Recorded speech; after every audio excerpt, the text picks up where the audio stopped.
before. Got some good times knocking upon your front door. It's the Richard Wilmore Show.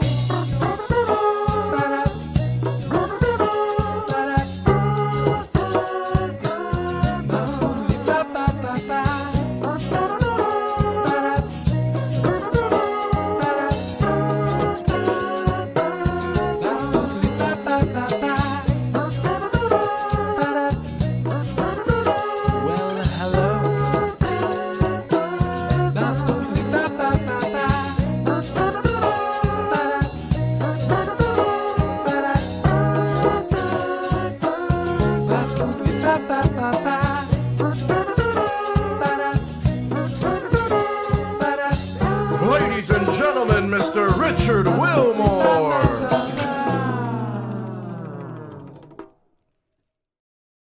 Good morning, friends. Hello. Happy Monday. She got very excited to be on the show today. Hey, wherever you're watching, if you're watching on YouTube, Facebook, whatever, make sure you subscribe and like the show. It's very important to do that. Follow us. Get all the interaction you can get with us. If you know me, you know I start every day with music and coffee.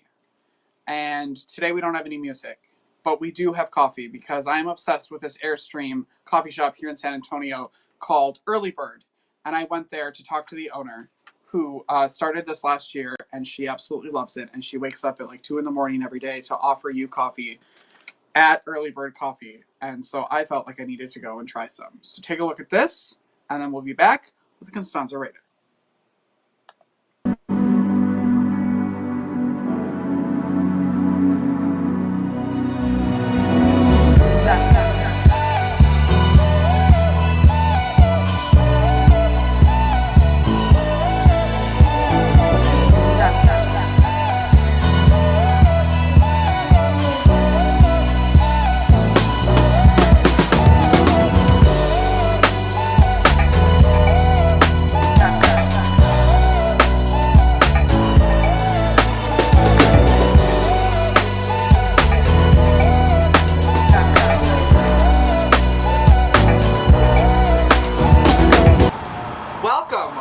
Instagram. I'm here with Sydney at Early Bird Coffee and her Airstream. This is beautiful. Thank you. I appreciate it. When did you start this? When did this open? So we opened the last Monday of October, and we've been here ever since. So we're going into 3 months now. How's it going so far? It's been amazing. I'm really loving the feedback, the environment. We've had amazing weather. It hasn't been too cold because we live in Texas, but it's been great. So. What made you decide to start a thing like this? So we actually have 2 young kids. I have a 5-year-old and a 2-year-old. So I stayed home with the younger one, and then when the pandemic started, we had the older one home also. But it's more of, I really just wanted something different. I wanted something new, something I hadn't done before, and so that's kind of where we are now. So that's why I opened up Early Bird. So I just wanted a change, I guess, in environment. Were you always a coffee drinker, or was it just like you wanted something that was unique? Oh, I was always a coffee drinker. Like I said, 2 kids. I'm always drinking coffee. It's usually cold by the time I get to it, but that's probably why I prefer iced now, because I find it in the microwave and it's cold by then. But yeah, I've always been a coffee drinker. My husband and I both. We've always kind of gone different places and tried, and just usually if not, we just drink coffee at home. But yeah, we love coffee. I love all the details here too. Your mugs. Who came up with are these things you come up with, or is this from the place that you're ordering? These are so fun. So our cups come blank, and then we hand stamp. Oh my gosh. So that's where we try and think of new ideas. We want to try and have something maybe for each month, something that fits everybody. The first 3 stamps that we came up with was Good Morning Hustler. We had Mom Fuel, because that's something I came up with. Something funny. You knew all too well. Yeah, I kind of fit that category, right? And then our other one, we had just Early Bird, our logo. And then the other one, I forgot what the last one was that we started out with. Oh, the Anti-Karen Vixen. Yes. That one was a complete hit and hilarious, right?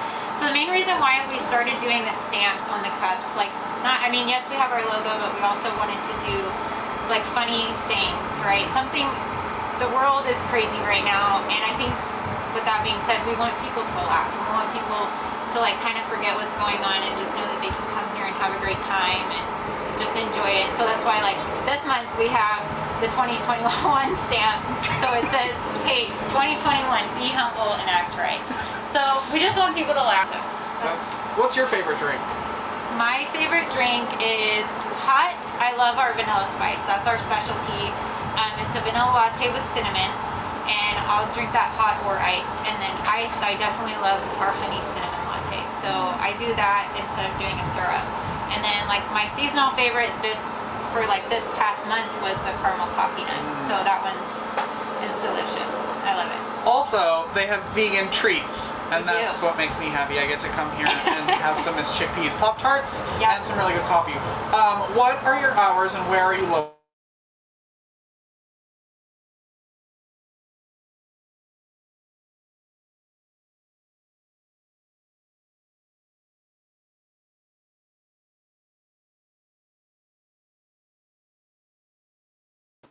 Yes, I would hug you and thank you, but I'm not allowed to get that close to you. Early Bird Coffee, check them out. It's so good.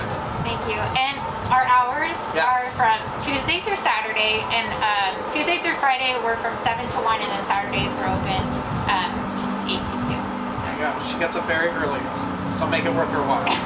Why we're early bird. That's right. I love it. Early bird.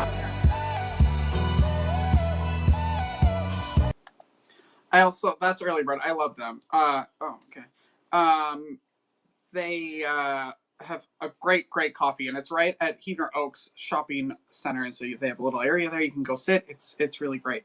We're gonna take a break, and we'll be back with Constanza Roeder right after this.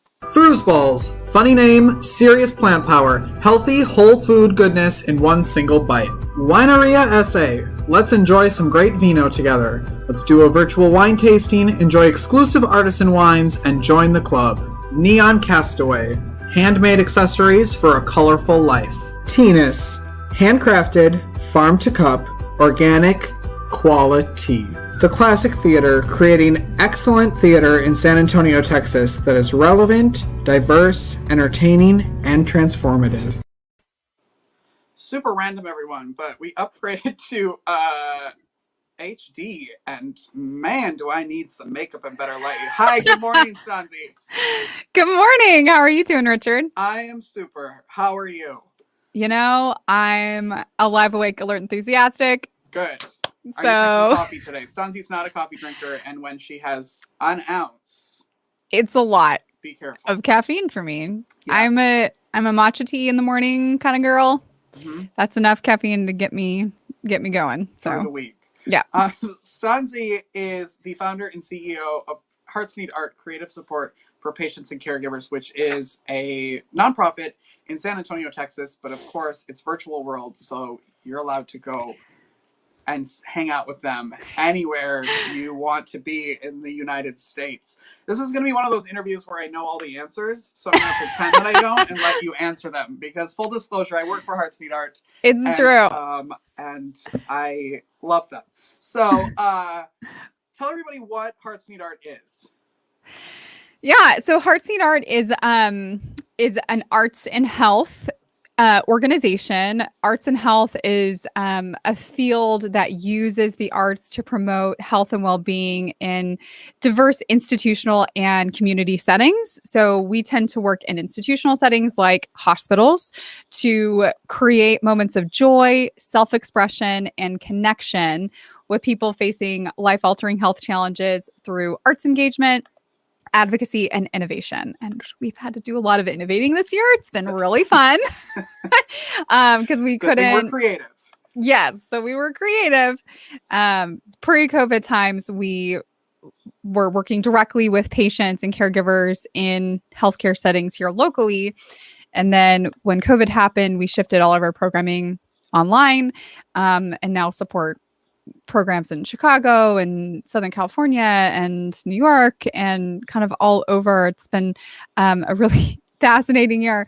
But we're ready to get back in there in person, and We're so close. It's coming soon. Yes, it's almost like the silver lining of COVID is that we were able to reach people that we would not have been able to if we had to stay in person. So that's been a really beneficial part of, the last year. Will you be? What is that sort of right now with going back in hospitals? Is that something that's slowly happening? Yeah, so some of our healthcare partners are starting to open up to outside supportive services. So we're putting those plans in place to start going back in person. And we're hopeful that we'll be able to start programming again in May. It's so close. Our artists have been itching for over a year to get back in. And of course, our patients, we miss them so much, and the healthcare workers that we support and all of that. So we're ready.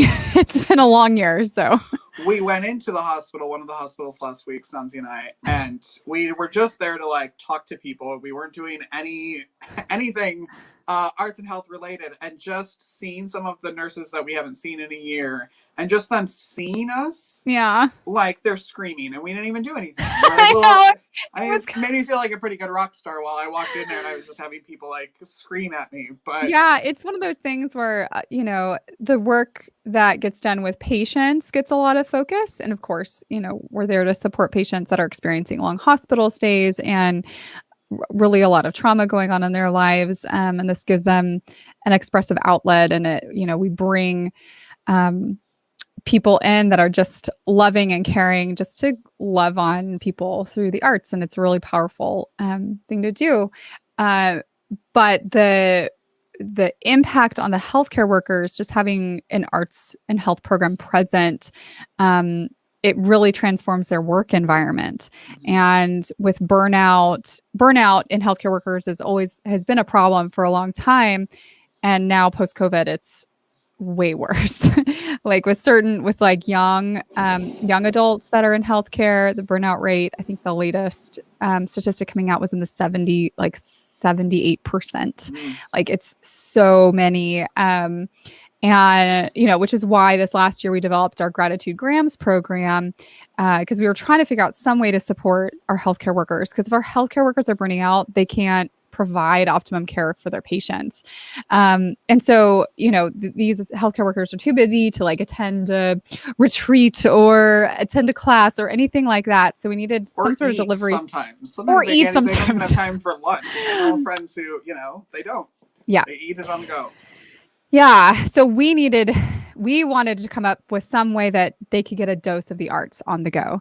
And some of the symptoms of burnout include feeling worthless and unappreciated and tired and all of those things.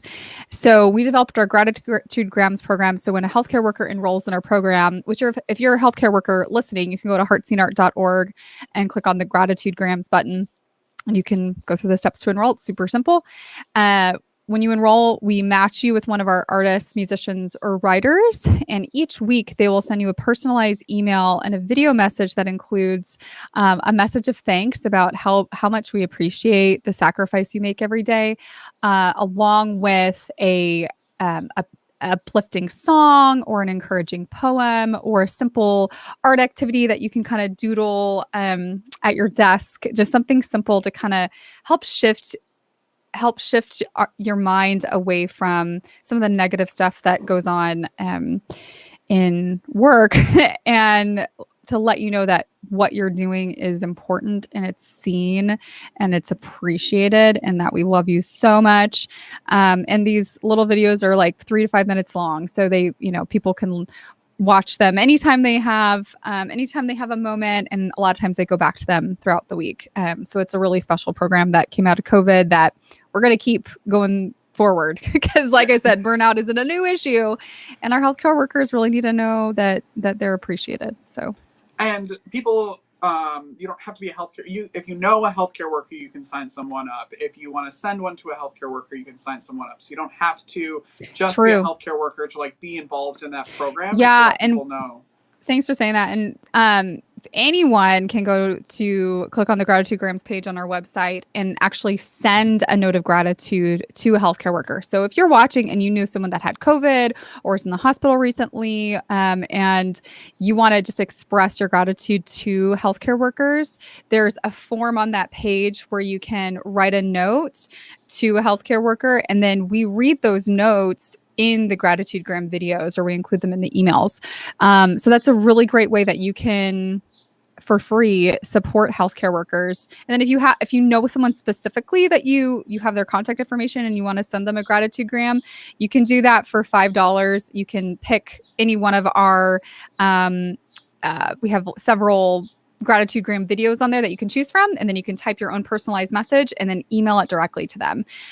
So it's a nice way to augment a thank you, add a little bit of art to it, and you don't have to be an artist. You can let us do that for you. You just sit on your computer. It's very easy.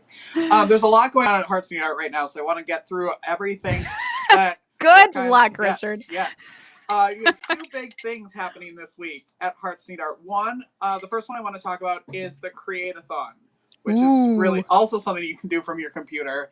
Yes, you can. If you don't want to leave. You want to tell everybody about that? Sure. So our Create-a-thon is, we're doing this as part of our spring fundraising drive. And instead of, a Create-a-thon, what is a Create-a-thon? So think a walkathon, except instead of running shoes, like dancing shoes, or like your creativity.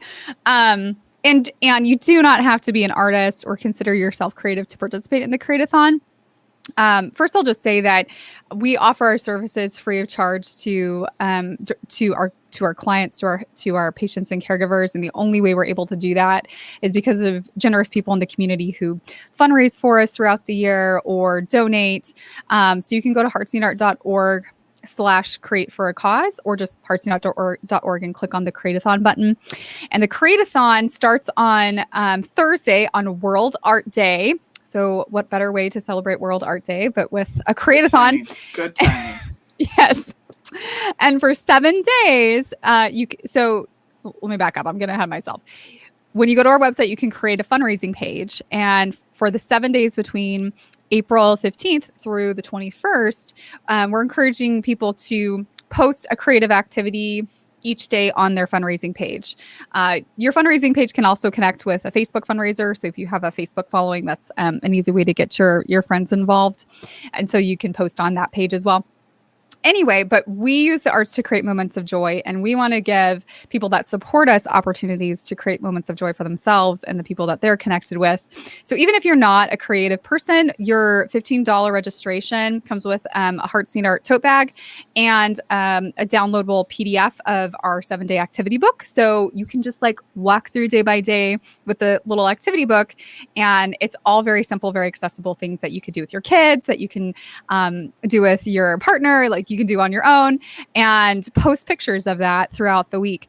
Our goal is to raise $10,000 through those 7 days. And we have an amazing donor, an anonymous donor, who's matching those funds dollar for dollar up to $10,000. So that $10,000 will double to $20,000 if we can reach our goal. So we really appreciate any help you guys can give. If you just want to donate on our Create for a Cause or our Create-a-thon page, you can do that on our website, or you can even sign up to fundraise and to participate in the Create-a-thon. It's going to be a really fun week. Yeah. And you just... Oh, and there's prizes. Prizes. You win stuff. You win stuff. You give stuff, you win stuff. That's what happens. You can look at all the details of like all the things, all the swag you can win with your fundraising. Yes, go to heartsneedart.org and look at that, and the links are in the comments as well. Now, also happening on Thursday, because why not? Why not? Who needs sleep? World Art Day is a big deal around here, okay? True. And we are creating a lot of art here at Hearts Need Art. On Thursday, we are launching a podcast that the two of us, it looks very similar to this setup here because we're using StreamYard. Thank you, StreamYard. Called Arts for the Health of It. And it's been a few years in the making, and tell everybody kind of what it's going to be about and where they can find it. Sure. Yeah, we're so excited about this podcast. We've been wanting to do it for a long time, but we really felt like this year was the right year.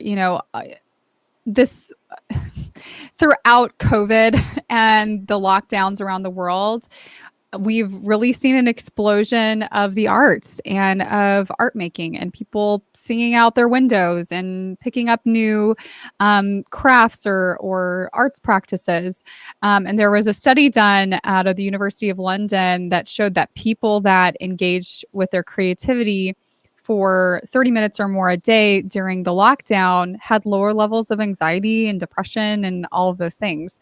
So we're wired for this as humans, but I think it isn't as the arts isn't as democratized as they maybe used to be in hunter-gatherer times when we all sat around a campfire and played drums and danced. And there's something about creativity and the arts that is really essential for our health and well-being, and we naturally gravitate to it in times of crisis. We see it all the time in the hospital, and our goal is to integrate the arts as a health and wellness practice, just like exercise and good nutrition and yoga and meditation and things like that. That the arts should really be included in there because they have real tangible effects on our health and well-being. And so this is an important message that needs to get out. There's a lot of research coming out about this.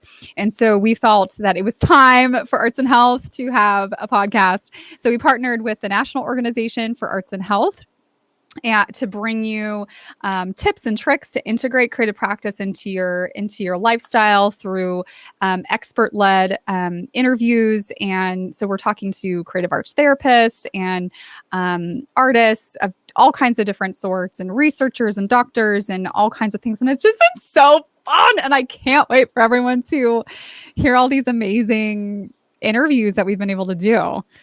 Do you have a favorite? Do you remember like a favorite moment so far of everything that's been recorded and filmed? Oh my gosh. I think our interview with Frankie when we were making, oh my gosh, I don't remember when that episode comes out, but you guys will have to listen. We talked to this wonderful woman in Wales. Her name's Frankie, and she's a song leader, and she's mostly blind, but she's continued to do song leading. She's amazing, and she had us up like dancing and singing and doing all kinds of crazy shenanigans, and it was so fun. I showed that clip on this program. So did you show that? Yes. Yes. There was a cat on my shoulder. It was insane. But there's been so many moments that are just touching and beautiful and just, powerful. I just love it. I can't wait. Okay. So yes, it comes out on Thursday, April 15th. 4 episodes. We're launching with 4 episodes. Yep. And, so you can binge. Yes. How come this Arts and Health is so important to you? Ooh, my gosh. It's such a multi-layered question. Just remember, this is not a marathon we're on here. We're here for only 45 minutes. Okay. Yeah, so I'm a leukemia survivor. I had leukemia when I was in high school, and the arts were hugely important to me in my ability to cope with that circumstance and really, because it's a very, it's so easy to feel powerless when your body's feels like your body has betrayed you, and all of a sudden you have to do all this medical intervention that is painful and horrific, and so it just feels like everything's out of control and everything, like life is pain. As a teenager, you're just already kind of on that on that end. And the arts gave me a safe container for all of that junk. A canvas didn't talk back or try to make me feel better or try to, tell me that it wasn't that bad. It didn't talk back. I could just spill and vomit all of the junk onto the blank page. And then when it was all out and externalized, I could see it and then transform it into something beautiful. And that was a hugely empowering experience that I've taken with me through survivorship, because you never, like, after 130 weeks of chemo, it leaves a mark on your body and you're never quite the same again. So while I've been in remission for, oh my gosh, I've been in remission for almost like 19 years, 18 years. I think we are going on, if I remember correctly. I think it's 19 years in November will be my end of treatment. I was diagnosed in 2000. Anyway, so so personally, hugely important in my journey. And then the decades of work, or over a decade of working with thousands of adult cancer patients, and realizing that so few of us continue to create into our adulthood. And then we really aren't equipped to deal with really painful things that just happen in the course of life. And I'm passionate about equipping and reintroducing people to the power of their creativity, that everyone's an artist. I'm sorry if someone has ever told you that you're not. I know there's a lot of wounding that happens around people's creativity. And if that's you and you're feeling like, oh, I can't sing, I can't, I'm tone deaf, whatever. On behalf of whoever told you that, I am sorry. They were wrong. Everyone has a right to their own mark making and their own voice. And that's what I'm most passionate about, because when we create, we are making the most vulnerable and invisible parts of ourself visible. And how we receive that, when that's received in love, there's so much deep healing that can happen in that space. So that's what I'm deeply passionate about, and gives me goosebumps just thinking about it every time. And I'm so excited for this opportunity to share about arts and health and the power of the arts on a new platform. I just love, I love so many parts of it, but I love meeting people. I think that's one of my favorite things one of the things I miss most about being in a hospital is I get to meet such amazing people with such interesting stories, and you would never meet them walking down the street. You're not going to stop and talk to strangers, and we get to meet strangers and talk to them and learn about them and become friends with them.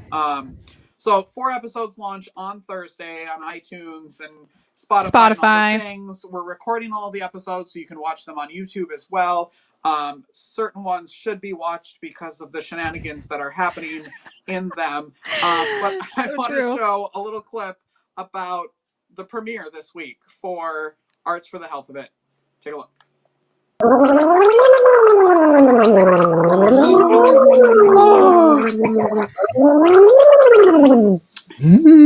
I think I'd like to hear the musician now. And Listen up, y'all. We here at Hearts Need Art have started a podcast. It is called Arts for the Health of It. I will be your host. My name is Richard Wilmore.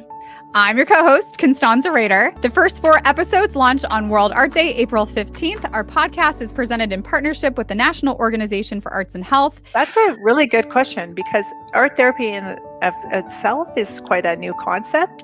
And then you add the transpersonal, and it's like, what? Being subjected to anything that isn't pleasurable, and when we're thinking about the arts, that we don't feel is really good and a delight, can actually be detrimental, right? I mean, it can be detrimental to our health. So like the cancer I have, it's something that, like, literally in my case affects like 1 out of every million children. It's not an environmental factor. It's genetic, and not even hereditary, but genetic. When you're isolated and when you're in depression, you're so alone. And even though the world is, I'd put on a mask and I'd get those kids to school, and I could do that, but it was so exhausting. By the time I got home, I would just lay on that rust-colored sofa and just... We feel as hungry to discover and learn and grow and innovate today as we did 30 years ago now, when this program began. I didn't have... I had no words. And really, I just had this like scream in my throat that couldn't get out. you're an answer to somebody's prayer. I mean, that's one of the profound things about this type of work. You have brought them this moment of grace. I think those times of transition in people's lives are a very natural place that people find the arts, because we've used the arts throughout human history to help return to find equilibrium. Because the arts shift our state of being. They help us relax. They help us feel better. It just feels good. And basically all I did is I went through treatment was lay in my bed in the back of my room and listen to the 25th anniversary of Les Mis over and over again, thinking I would be a great Valjean, which is still, Of course. still quite true. Still quite true. Yeah, right. Been demonstrated time and time again that arts interventions in the healthcare space improves patient satisfaction scores, That's which right. increases revenue to the hospitals. So you have to be sensitive to everybody's culture. It's really taught me to listen and to really watch before I make an assumption that it's going to go my way. Never my way. It's who I'm serving, right? We hope that this research will lead to policy implications, something akin to social prescribing in the United States.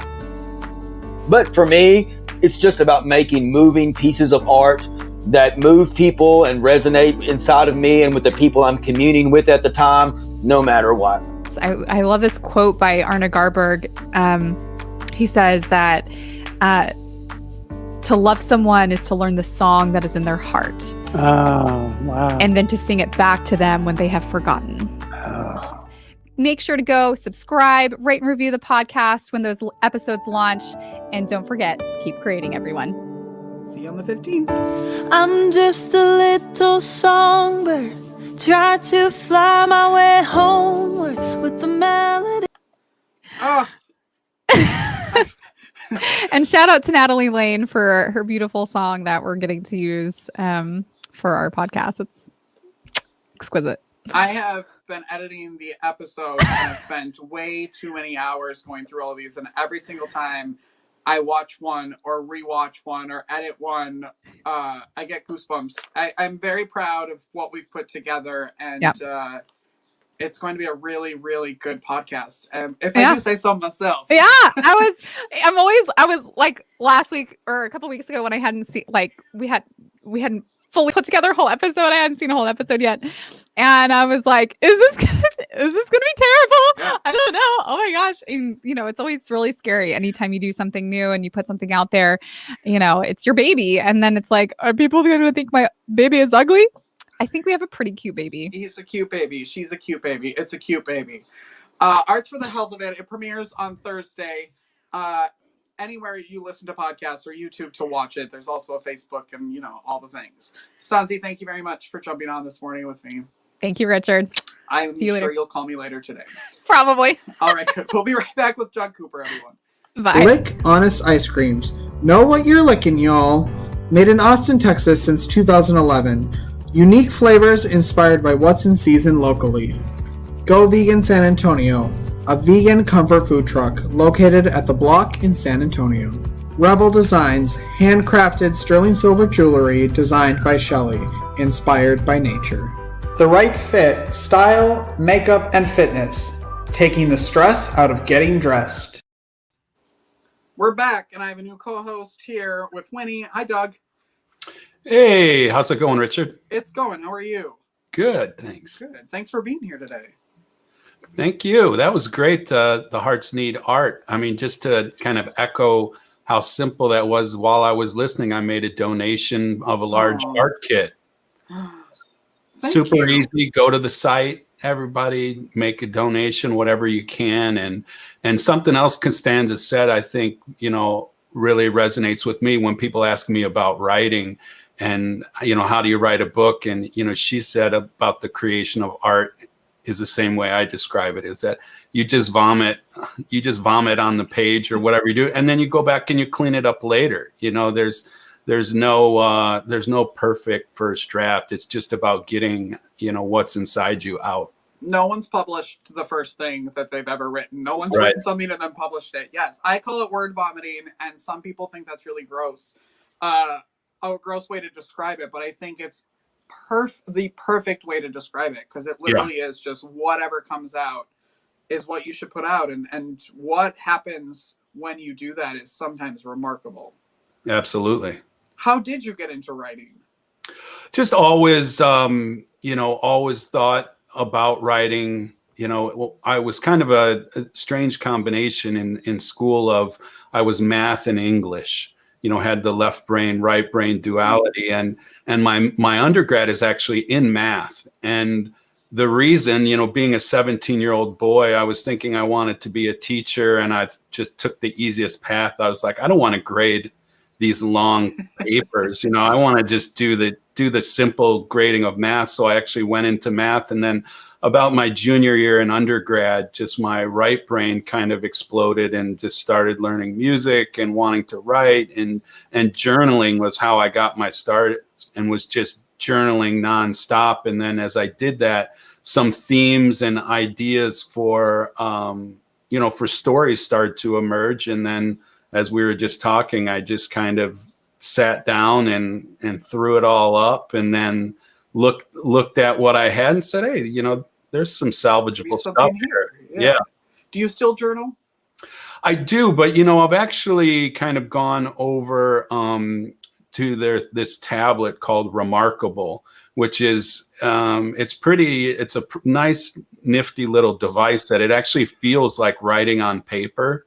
Oh. And then it can read the text and email it to you. So there still is something about putting that pen or writing device to some kind of paper, and the act of from your brain to your hand to the pad that I really like. So I've gotten back into it more with this latest book of doing just more journaling, because I found that I really did miss it.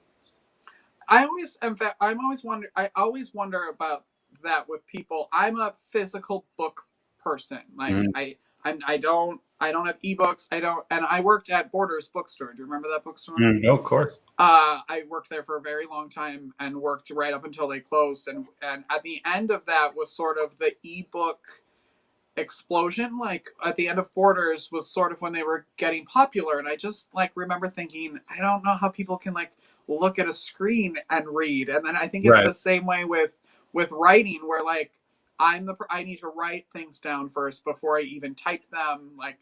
I don't know if I'm 80 years old in my head, or it just there's some sort of weird disconnect about I want to actually write it and see the words instead of typing or talking into something. Yeah, for me, the big motivation to go in, or I think why I went to ebooks and pretty much read only ebooks, number one, is because the volume and just carrying books around. But on the writing, how I kind of got away from journaling was, again, just kind of not necessarily being lazy, but let's say I was trying to be efficient, right? So having to write it down and then retype it, I was like, oh, why don't I just retype, and then just add a step.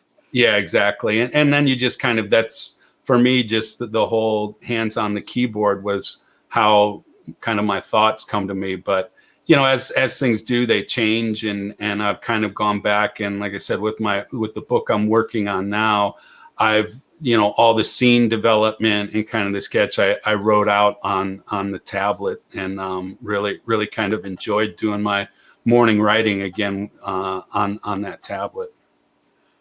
How you've written 3 books so far? Yes, you're working on the 4th.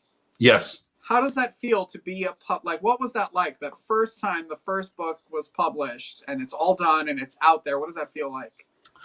Well, first it's great, but when you think you're done, you're really not done. Like I said, when I wrote my first book, it was everything I ever thought of and wanted to do, and that book's called Outside In, and it was extremely, I want to say it was probably 300,000 words, just way too long. And, then I slowly started shutting, and the final draft was right in that, 70 to 75,000 word, so much was cut out. But, I thought I was done, and then started sending it out, and then, got some not so favorable feedback on the length, and couldn't, and I would say that you realize that the writing is the fun part.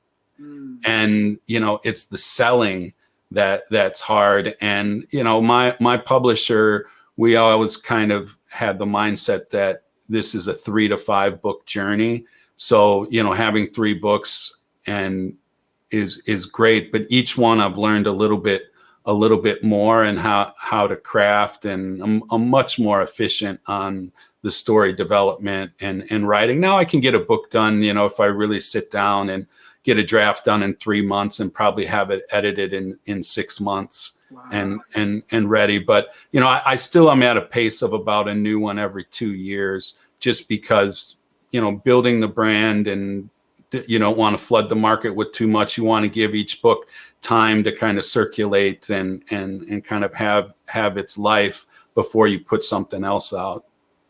Tell everybody about the books. Yeah, so Outside In, like I said, was my first book, and my first 2 books are really more straight literary fiction. And Outside In is a coming of age story about a person becoming the opposite to understand who he truly is.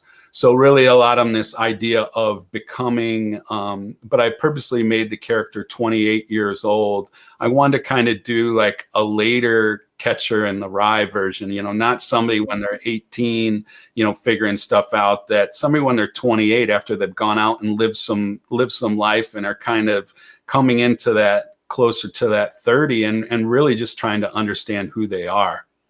And The Investment Club was my second book. That's set in Las Vegas, and it's about 5 broken people who meet at a blackjack table and discover the greatest contribution is what you give to each other. So it's a lot on this idea of gambling on a personal, financial, but also investment on a personal level. So you got these just 5 very different people who are playing at a blackjack table in downtown, and they get to know each other, and it's about their lives before they came to Vegas and after they meet.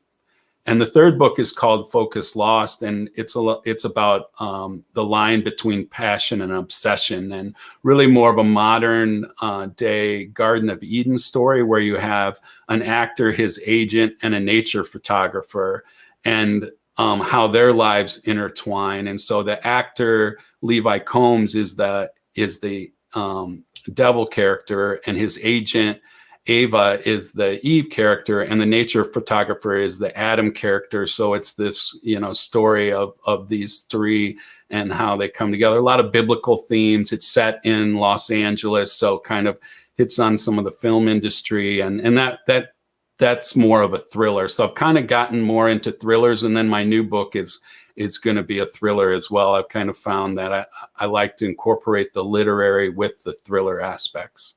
I love that they're all so different, and that your brain must be just firing everywhere, and you have all of these ideas. Where does your inspiration come from? Yeah, it's just, a lot of it, like I said, comes from just, throughout the day, and just different people, and setting is really big in my writing. So, like I said, my first book, Outside In, it was set on this island in Lake Erie.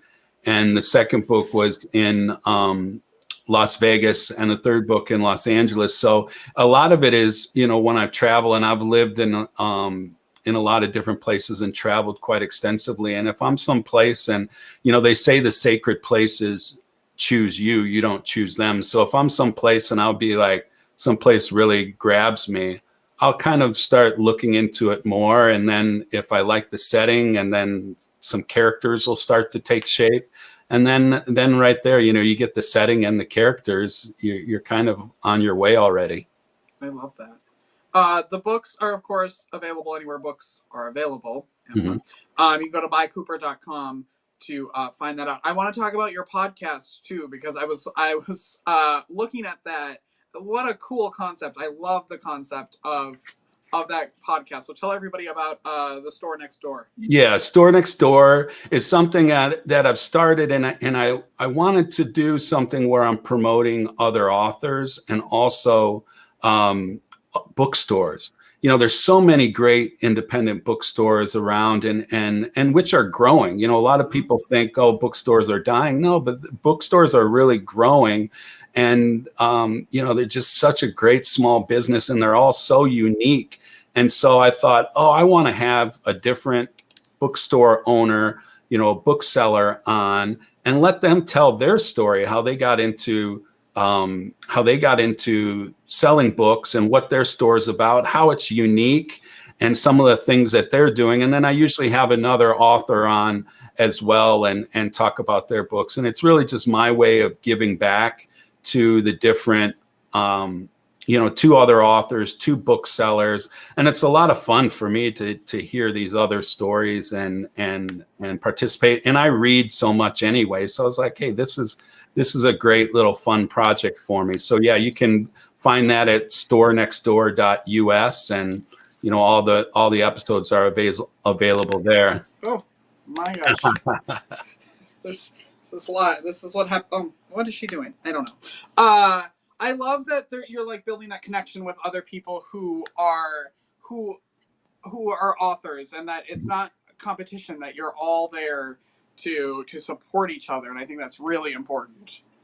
Yeah, I believe so much in that ultimately, there's an abundance of success out there, and it's really, our journeys do intertwine, and whatever we can do to help each other along and find their readers, and also just help tell their stories. And I just really believe we can learn so much from other people's stories as well. Yeah. Do you have any like little stories from the people you've met, from the authors you've met, or the bookstore owners? God, they're all so different. I just had on an author named Rachel Swearingen, whose book is a collection of short stories, and it's one of the best things that I've read in a long time. Each of the stories, and she's a professor at the University of Chicago, and just such an interesting person. And it's her first book, and just such a good writer. For me, reading somebody else's book that's so well written, that just inspires me to sit down and dig deep. Yeah. How can people best support you? I think really just, follow me on social media. I put a lot of stuff out there. Lately, I've been putting more cat videos than anything out there, because I've been watching so many of the, TikTok and Reels videos of the different cats, and they just always put a smile on my face. So I was like, all right, Milo, that's my cat. I was like, looks like I got to put you to work, because I got to give back to this repository. So that's, on Instagram, I do a lot of the reels for that, and a lot of my book stuff as well. And that's at Dougie Coop. And on Twitter, you can find me at By Coop. And then the website is By Cooper, BYCOOPER.com. And if you go to the website, as a thank you for having me on the show, I'm offering free copies of the book, of any of my 3 books. If you use the code Wilmore, WILMORE, at checkout, you'll get 100% off one book and free shipping. So anybody watching? Anybody that's watching, supplies are limited, so first come, first serve. But anybody that's watching the show that goes on bycooper.com, picks a book, puts that code in, it'll be signed and shipped at no cost to you. Doug Cooper is the new favorite guest of this program. You're the first one to give something to anybody who wants to watch. So thank you. No problem. There you go. It's bycooper.com right there on the screen, and then I put all the links in the comments so you can go follow Doug and support him. Doug, thank you so much for being here. Well, thanks, Richard, for having me, and I really enjoy your show and watching the episodes, and I'm going to check out that new podcast that's coming as well. Yes, and I'll send you the video of what just happened here with my cat. You can put it up on your Instagram. Thanks, Richard. Thank you, Doug. We'll be right back after this, everyone. Thanks. Balls. Funny name, serious plant power, healthy whole food goodness in one single bite. Wineria SA. Let's enjoy some great vino together. Let's do a virtual wine tasting, enjoy exclusive artisan wines, and join the club. Neon Castaway. Handmade accessories for a colorful life. Teenis. Handcrafted, farm to cup, organic, quality. The Classic Theater, creating excellent theater in San Antonio, Texas that is relevant, diverse, entertaining, and transformative.